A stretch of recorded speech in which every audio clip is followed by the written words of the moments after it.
Kita udah bisa kita mulai, Ustaz? Baik, kita mulai, Pak. Oke. Bismillahirrahmanirrahim. Assalamualaikum warahmatullahi wabarakatuh. Assalatu wassalamu ala asrafil anbiya wa mursalin wa ala alihi washabihi ajmain. Allahumma sholli ala sayyidina Muhammad wa ala ali sayyidina Muhammad amma ba'du. Alhamdulillah, segala puji dan syukur kita panjatkan kepada Allah Subhanahu wa taala yang mana pada pagi hari ini kita masih dengan iman, Islam dan kesehatan ya, sehingga bisa berkumpul kembali di kajian via Zoom ini dalam rangka talabul ilmi. Salam bering salam kita panjatkan ke junjungan besar kita Nabi Allah Nabi Muhammad sallallahu alaihi wasallam. Allahumma sholli ala sayyidina Muhammad wa ala ali sayyidina Muhammad. Semoga kita nantinya akan mendapat sapaan beliau di yaumil akhirat nanti. Amin. Allahumma amin. Yang saya hormati Tuan Guru kita Ustaz Abdi, alhamdulillah sudah hadir. Yang saya hormati bapak-bapak, ibu-ibu, para jemaah kajian Zoom yang selalu istiqomah untuk mengaji setiap paginya ya. Baik, pada pagi hari ini kita membahas masalah kitab metode dakwah Al-Quran ya. Sebelum kita mulai kajian kita pada pagi hari ini, mari kita membacakan basmalah. Bismillahirrahmanirrahim. Kepada Al-Ustaz waktunya kami persilakan. Bismillahirrahmanirrahim. Assalamualaikum warahmatullahi wabarakatuh. Waalaikumsalam warahmatullahi wabarakatuh. Alhamdulillah hamdan katsiran tayyiban mubarakan fihi kama yuhibbu Allah wa yarda. Asyhadu an la ilaha illallah wa asyhadu anna Muhammadan abduhu wa rasuluh. Alladzi la nabiyya wa la rasula ba'dahu. Allahumma shalli wa sallim ala hadzal nabiyil karim wa nahnu ala dzalika min asy-syakirin walhamdulillahi rabbil alamin. Kita lanjut. Agak kecil Ustaz suaranya Ustaz. Kecil. Agak kecil. Udah jelas sekarang? Udah Ustaz. Apa ya? Karena saya pakai handphone. Karena tadi malam alhamdulillah pada Allah laptop saya kesiram air. Ya Allah. Ya Ustaz. Tadi malam istri pakai kesandung tak waktu jalan, jadi kata Allah, jadi makanya masih saya keringkan, nggak bisa saya gunakan. Iya Ustaz. Kita lanjutkan ya pembahasan kita ya, Ustaz. di kitab metodologi dakwah Al-Quran, bab yang keempat, yaitu metode dakwah Al-Quran khusus mengenai akidah dan perang pemikiran. Subbabnya bagian yang kedua, sanggahan yang dilakukan oleh Al-Quran dan Rasulullah SAW terhadap kaum Nasrani. Bahwa di pertemuan yang lalu kita sudah membahas bagaimana Allah Subhanahu wa taala memberikan semacam sanggahan-sanggahan terhadap orang-orang Yahudi yang melakukan tuduhan-tuduhan mengenai Islam dan Rasulullah SAW, karena memang sikap iri yang mereka miliki. Halaman berapa Ustaz ya? Sekarang halaman 145 Pak. Oh ya, oke Ustaz dah. Okay. Karena sikap iri yang mereka miliki, karena Allah Subhanahu wa taala tidak mentakdirkan nabi akhir zaman itu dari keturunan Bani Israel, tapi malah Allah takdirkan nabi akhir zaman itu dari keturunan Bani Quraisy, dari suku Quraisy, yang menurut orang-orang Yahudi secara kelayakan akal mereka lebih layak. Kenapa? Karena mereka lebih pintar, mereka lebih menguasai segala hal. Padahal menurut Allah mereka tidak layak. Kenapa? Karena mereka bagian dari generasi yang makhdud. Ya. Orang-orang yang dilaknat, tersesat. Kenapa? Karena kecerdasan akal mereka menyebabkan kadang-kadang mereka tidak lagi memiliki standarisasi yang tepat dalam menentukan ketundukan apa yang harus dilakukan. Apakah tunduk kepada wahyu Allah yang dibawa oleh para nabi atau tunduk kepada akal mereka.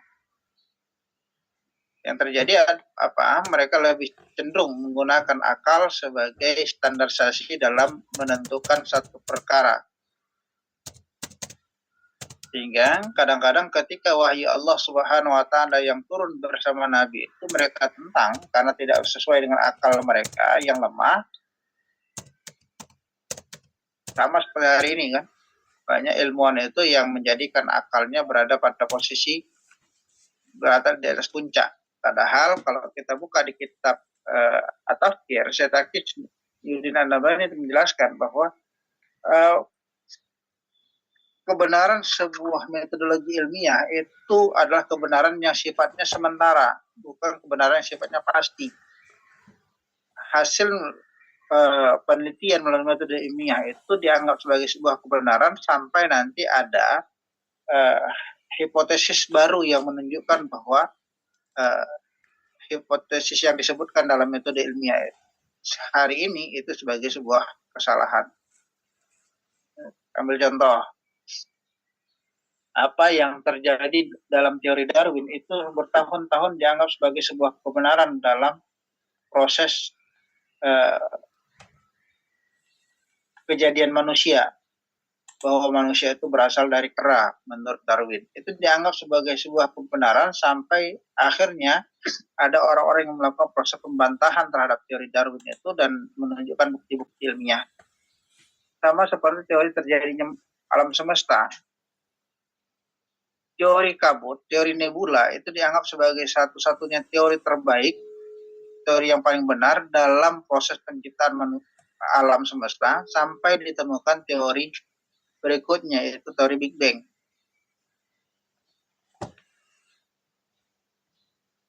Artinya apa? Secerdas apapun akal, hasil pemikiran akal itu masih dianggap sebagai sebuah zon, bola batu zon, bukan sebagai sebuah kebenaran. Kesalahan manusia hari ini menganggap bahwa hasil pemikiran metodologi ilmiah itu sebagai sebuah pemikiran yang pasti. Itu keliru. Dan ini sudah menjadi perkara yang itu turun-temurun dari Bani Israel. Sehingga kadang-kadang hasil pola pikir mereka dijadikan sebagai tonggak menentukan kebenaran. Padahal apa yang diwahyukan Allah itulah yang kebenaran sejatinya. Maka diutuslah Rasulullah SAW untuk membantah argumentasi yang dilakukan oleh para orang-orang Yahudi. Termasuk juga Nasrani. Kenapa? Karena selama agama Nasrani ada tengah masyarakat, meski dalam bentuk yang terbatas, tapi potensi menguatkan agama Yahudi.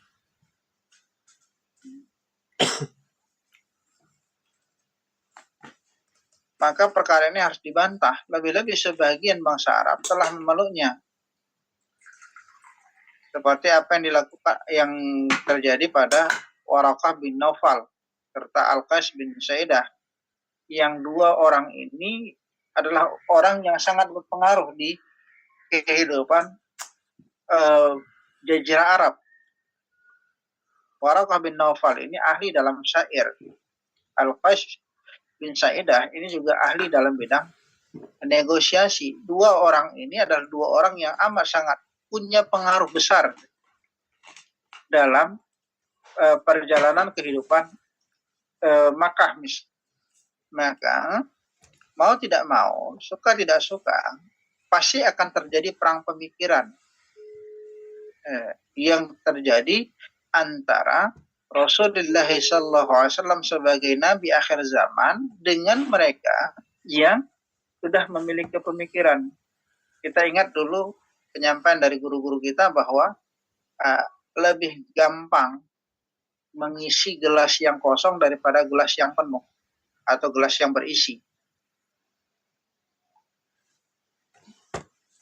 Dan orang-orang Yahudi, orang-orang Nasrani ini termasuk orang-orang yang gelasnya sudah terisi. Hanya saja isinya tidak lagi murni, tapi isinya sudah tercampur dengan ketersesatan mereka, tercampur dengan tipuan-tipuan yang dilakukan oleh pemimpin-pemimpin mereka. Makanya di dalam Al-Quran itu Allah Subhanahu wa Ta'ala memberikan semacam teguran ketika mengatakan orang-orang Yahudi dan orang-orang Nasrani menjadikan rahib-rahib mereka dan pendeta-pendeta mereka sebagai rubah, sebagai Tuhan-Tuhan, sebagai andat, sebagai tandingan Allah Subhanahu wa taala. Kenapa? Karena mereka begitu meyakini apapun yang disampaikan oleh pendeta mereka, begitu meyakini apapun yang disampaikan oleh rahib mereka, sampai-sampai ketika datang wahyu Allah, mereka saling berbantah-bantahan dan membantah apa yang disampaikan oleh Nabi Allah Muhammad SAW. Secara umum, Allah Subhanahu wa taala telah memberikan bantahan terhadap orang-orang kafir yang tidak mengimani Nabi Allah Muhammad SAW.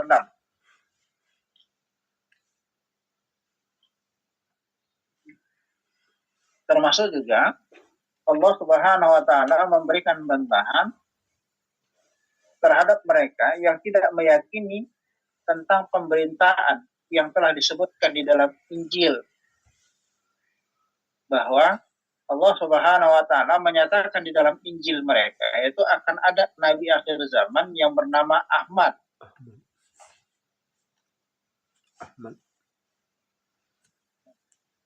Atau dalam bahasa lain disebut pula dengan lisannya namanya Muhammad.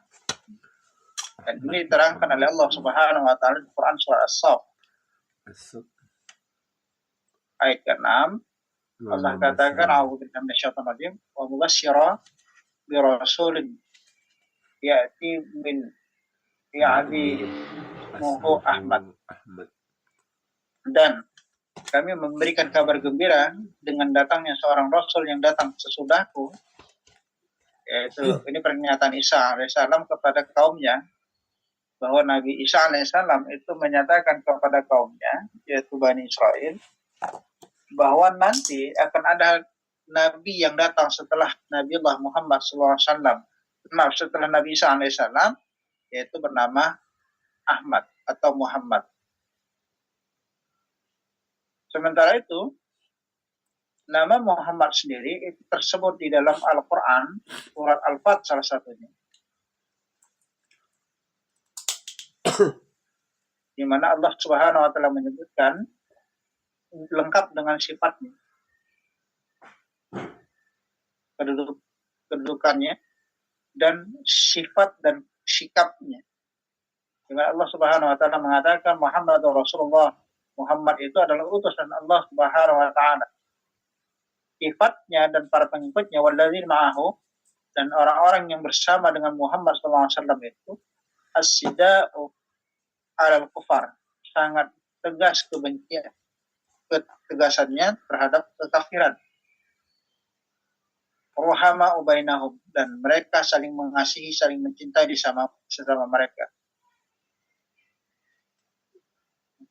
Tarahum raka'an sujada, dan kamu lihat mereka rukuk dan sujud. Untuk apa? Ya taquna fadlan minallah wa ridwana, untuk mencari keridhaan Allah dan karunia-Nya. Kemudian Allah Subhanahu wa taala memberikan penjelasan. Imahum fi wujuhihim, maka kau akan temukan tanda-tanda yang nampak pada wajah mereka. Min at-taris sujudi, dari tanda-tanda sujud mereka. Zalika masaluhum fi Taurat, hal tersebut adalah sifat-sifat yang telah tersebut di dalam Taurat.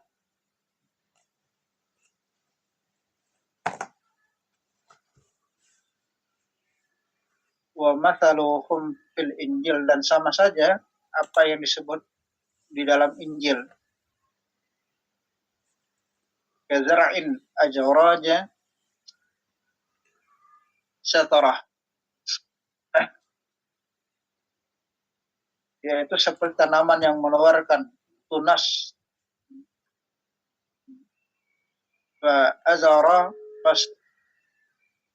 fastaghlaza fastawa ala suqih, yang tunas itu menjadi tanaman yang kuat lalu menjadi besarlah dan tegak lurus di atas pohonnya. Ini sifat ini terkait keberadaan Nabi Allah Muhammad SAW, terkait sifat yang dimiliki oleh Muhammad SAW dan para pengikutnya secara detail, secara rinci telah disebutkan oleh Allah Subhanahu Wa Taala di dalam kitab-kitab Injil mereka yang asli ya. Makanya Allah Subhanahu Wa Taala menegaskan keberadaan Nabi Allah Muhammad SAW itu sangat dikenali oleh mereka. Bahkan mereka lebih mengenali Nabi Allah Muhammad SAW sama seperti mereka mengenali anak mereka sendiri.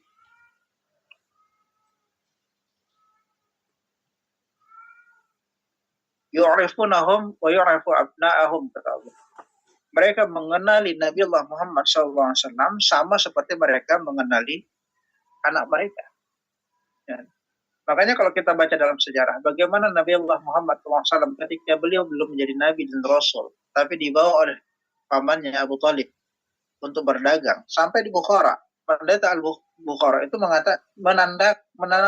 mengetahui dengan jelas tanda-tanda kenabian yang dimiliki oleh Nabi Allah Muhammad SAW. Dia membaca dari gejala-gejala alam yang muncul, di mana ada sebuah awan yang selalu mengikuti seorang anak laki-laki yang memberikan naungan. Ada sebuah pohon yang selalu memberikan naungan kepada Nabi Allah Muhammad SAW. Makanya ketika rombongan itu dijamu oleh Bukhara, ketika itu paman Nabi Abu Talib itu membiarkan Nabi Allah Muhammad SAW berada di luar, tidak masuk ke dalam. Bukhara itu tahu betul, ini pasti ada yang belum masuk ini. Padahal dia tidak mengetahui berapa jumlah orang yang hadir. Tapi ketika diundangnya masuk, dia masih merasa ini ada orang yang belum masuk ke dalam jamuan. Ketika dipastikan ternyata betul ada Nabi Allah Muhammad SAW yang tertinggal di luar, bukan tertinggal, memang sengaja disuruh berada di luar untuk menjaga barang dagangan. Makanya secara tegas Bukhara mengatakan ini pasti ada yang belum masuk. Ada. Kenapa nggak disuruh masuk? Ketika Rasulullah SAW masuk, dia lihat sepanjang perjalanan Nabi Allah Muhammad SAW dari tempat dia berteduh sampai ke halaman rumah Bukhara, itu ada awan yang selalu menaungi Rasulullah SAW. Kemudian ketika dilihat pundak Rasulullah SAW, ada tanda-tanda kenabian. Makanya Bukhara mengatakan, ini Muhammad akan jadi orang besar nih. Lantas, kata Bukhara kepada pamannya Abu Talib, jangan kau bawa ke sana. Kenapa? Nanti kalau kau bawa ke wilayah Syam, ini bahaya kepada Muhammad, terancam nyawanya. Suruh pulang. Alhasil, Abu Talib membatalkan rencana perjalanan perdagangannya ke wilayah Yahudi. Kenapa? Karena dia tahu ini akan menjadi berdasarkan petunjuk yang dilakukan oleh Bukhara yang merupakan pendeta Yahudi, ini akan bisa menjadi masalah besar bagi Rasulullah SAW. Kenapa? Karena bagaimanapun ceritanya, Rasulullah SAW itu diketahui tanda-tandanya sebagai Nabi akhir zaman oleh orang-orang Yahudi. Yang itu tidak dipahami oleh orang-orang Quraisy, tidak dimengerti oleh orang Quraisy, kecuali mereka yang membaca kitab mereka. Kenapa? Karena terkait nama, sifat, dan karakter yang dimiliki oleh Nabi akhir zaman itu sudah diutarakan di dalam kitab-kitab mereka. Makanya Allah Subhanahu Wa Taala menyerang orang-orang Yahudi, termasuk juga menyerang orang-orang Nasrani yang melakukan proses penuhanan, mempertuhankan para rahib mereka, mempertuhankan para pendeta mereka yang telah menyesatkan mereka dari jalan Allah Subhanahu Wa Taala karena sifat iri, sifat dengki, dan sifat kemunafikan yang ada pada diri pendeta mereka yang tidak ridha atas kenabian Nabi Allah Muhammad SAW, bukan karena kenabian itu sendiri, tapi karena keberadaan kenabian itu tidak berada di suku mereka, asabiyah yang terjadi.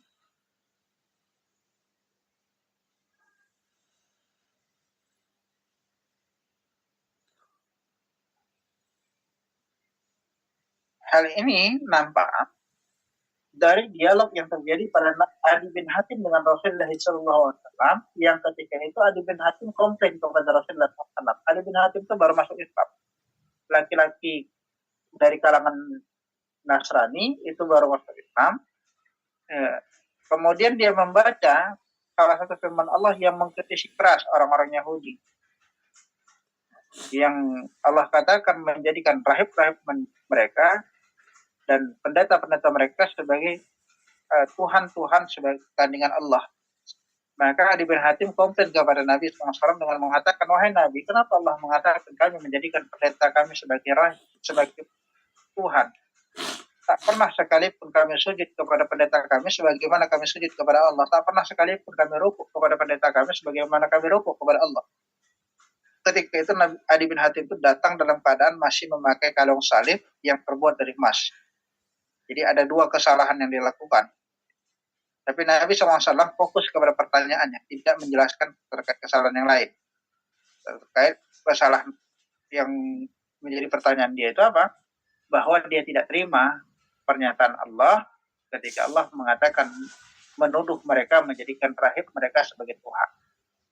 Lantas Nabi SAW mengatakan memang benar, kalian tidak pernah rukuk dan tidak pernah sujud kepada rahib mereka, kalian sebagaimana kalian sujud dan rukuk kepada Allah.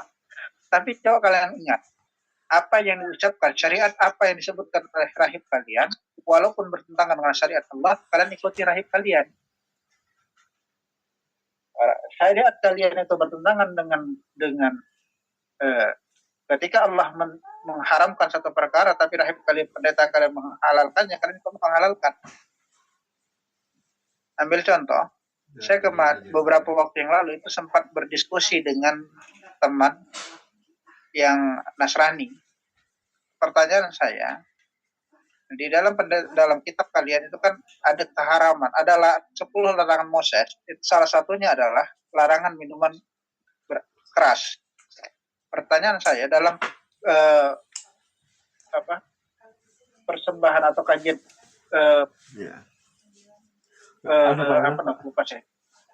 intinya kondisi makan mereka lah, persembahan suci mereka, itu mereka menggunakan roti dan anggur merah. Saya katakan sama mereka, nah, kalian menggunakan anggur merah dan roti, iya katanya. Dan itu kalian katakan sebagai penisbatan terhadap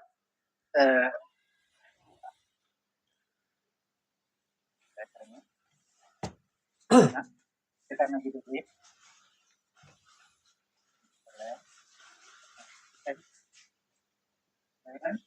Bentar ya Pak ya. Iya Ustaz.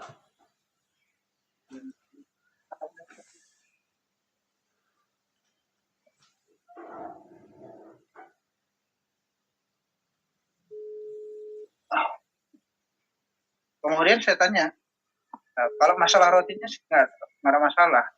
Cuman terkait minum anggur merah ini, saya bilang, anggur merah kan di kitab suci kalian itu bagian yang diharamkan.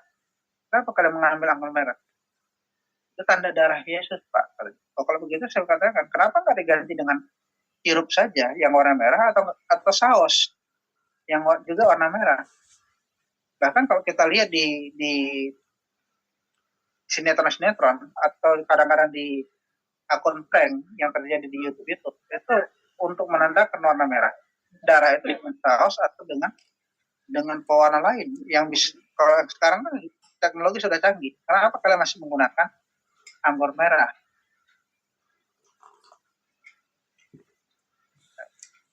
Siapa yang merubah itu? Mereka tidak mengakui, pada kenyataannya itu yang dilakukan oleh para pendeta mereka. Artinya sesuatu yang sudah diharamkan jadi halal. Kenapa? Karena pendeta mereka yang menghalalkan, mereka ikut menghalalkan. Itu yang disebutkan oleh Allah Subhanahu Wa Taala di dalam Al-Quran. Dan ini penjelasan Nabi SAW dalam hadis riwayat Ahmad dan Tirmidzi yang lahir serta Ibnu Jarir yang juga disebutkan oleh Ibnu Katsir dalam tafsir Ibnu Katsir terkait dialog Rasulullah SAW dengan orang-orang, dengan Adi bin Hatim yang baru masuk Islam, yang mempertanyakan maksud dari kalimat Allah orang-orang Yahudi dan Nasrani mempertuhankan rahib dan pendeta mereka. Demikian juga kita akan temukan di dalam Al-Quran, di dalam hadis Nabi SAW, bahwa Al-Quran melakukan sanggahan terhadap mereka yang mereka buat dalam urusan agama mereka.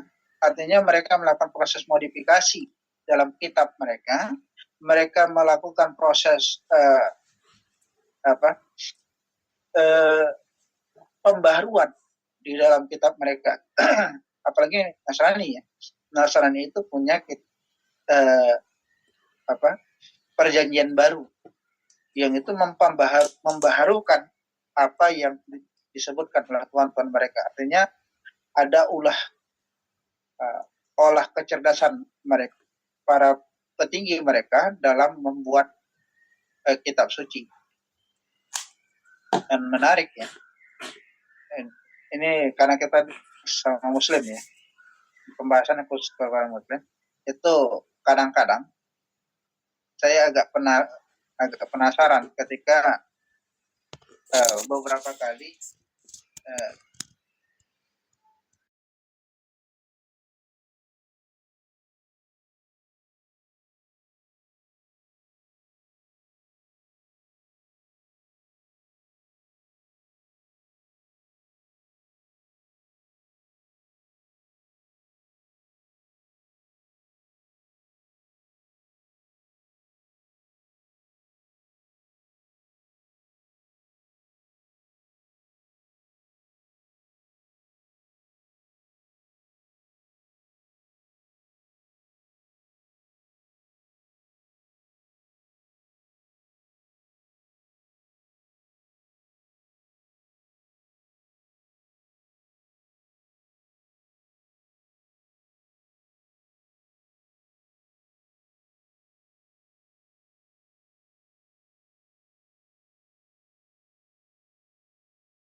itu adalah Tuhan.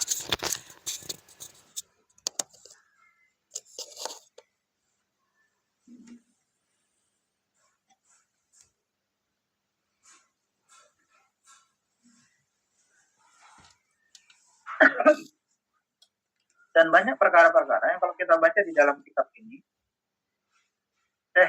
Hafiz Saleh itu menjelaskan berbagai macam bentuk bantahan yang dilakukan oleh baginda Rasulullah SAW melalui turun Al-Quran terhadap apa yang menjadi keyakinan orang-orang Nasrani sebelum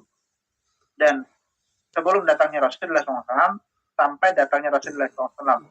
Dan itu dianggap sebagai sebuah kebenaran yang mendetail terhadap apa yang mereka yakini. Termasuk bagaimana pernyataan mereka terhadap Maryam, bunda dari Isa, yang Allah Subhanahu wa Ta'ala mempertegas bahwa Maryam itu adalah wanita suci yang Allah titipkan di dalam rahim mereka seorang nabi, yaitu Isa alaihissalam.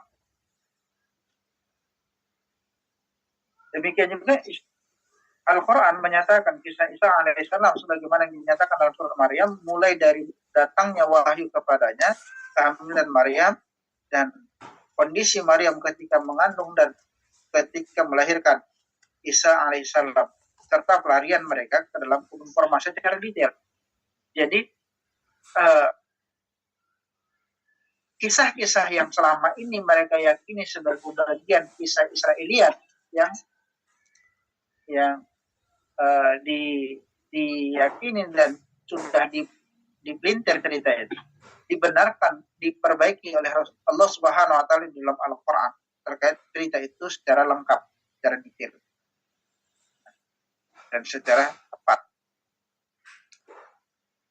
Bagaimana juga Allah Subhanahu wa Ta'ala menceritakan tentang kelahiran Maryam alaihissalam yang telah mempunyai perasaan dan naluri seksual Zakaria, sehingga beliau berdoa kepada Allah agar diberi keturunan yang soleh sembari melupakan kondisi istrinya yang mandul. Padahal beliau sendiri sudah sangat tua dan kepalanya telah dipenuhi uban. Datanglah kabar gembira kepada beliau saat beliau sedang berada di mihrab.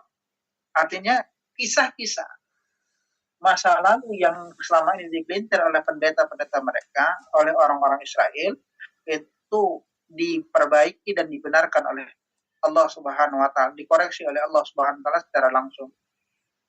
Dan tugas Nabi SAW adalah membenarkan kesalahan-kesalahan dalam proses pemahaman mereka, salah satunya terhadap sejarah keberadaan cerita-cerita masa lalu, termasuk cerita para nabi. Dan inilah kenapa dakwah Nabi itu agak terasa berat. Kenapa? Karena dakwah Nabi itu membenarkan yang sudah biasa. Cerita-cerita yang sudah menjadi cerita kepercayaan dan keyakinan masyarakat di dalam kehidupan mereka itu diperbaiki dan dibenarkan oleh baginda Rasulullah SAW. Kami pernah dapat pesan dari guru kami, lebih mudah membiasakan yang benar daripada membenarkan yang biasa. Tapi Nabi SAW dalam konsep perang pemikiran dengan orang-orang Yahudi dan dengan orang-orang Nasrani itu bukan hanya membiasakan yang benar, tapi juga membenarkan yang biasa. Ini salah satu juga menjadi tambahan kebencian orang-orang Yahudi dan kebencian orang-orang Nasrani kepada Islam, termasuk kepada baginda Rasulullah SAW. Tapi inilah kondisi perang pemikiran yang terjadi dalam perjalanan dakwah Nabi SAW. Artinya, kalau kita merujuk kepada Nabi SAW, mau tidak mau, suka tidak suka, yang kita lakukan adalah salah satunya adalah perang pemikiran, yaitu menyampaikan yang hak, menghantam yang batil. Kalau anak mungkin ini sebagai pengantar kita di pertemuan pagi ini, silakan kalau ada yang ingin dikoreksi atau ingin didiskusikan dari apa yang kami sampaikan, kami persilakan. Ya. Syukur Ustaz ya. Baiknya Bapak, kita punya waktu lebih kurang 7 menit lagi, mungkin satu pertanyaan lah ya. Sebelum jam 7 ya. Oke, yang mau ditanyakan silakan. Halaman 147, 48, 49 ya. Sampai 150, Pak. 150 ya.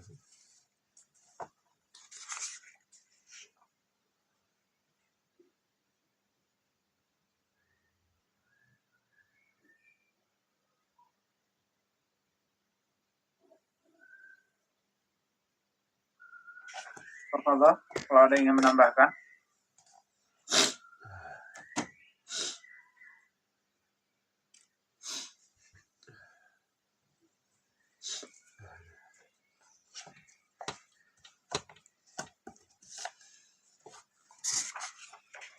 Artinya memang dakwah itu akan mengarahkan kita untuk memperbaiki kesalahan-kesalahan masyarakat secara umum. Kalau dulu di masa Nabi SAW fokusnya kepada Yahudi dan Nasrani serta orang-orang Quraisy, ya kita sekarang orang-orang sekarang, termasuk diantaranya Muslim yang sekuler.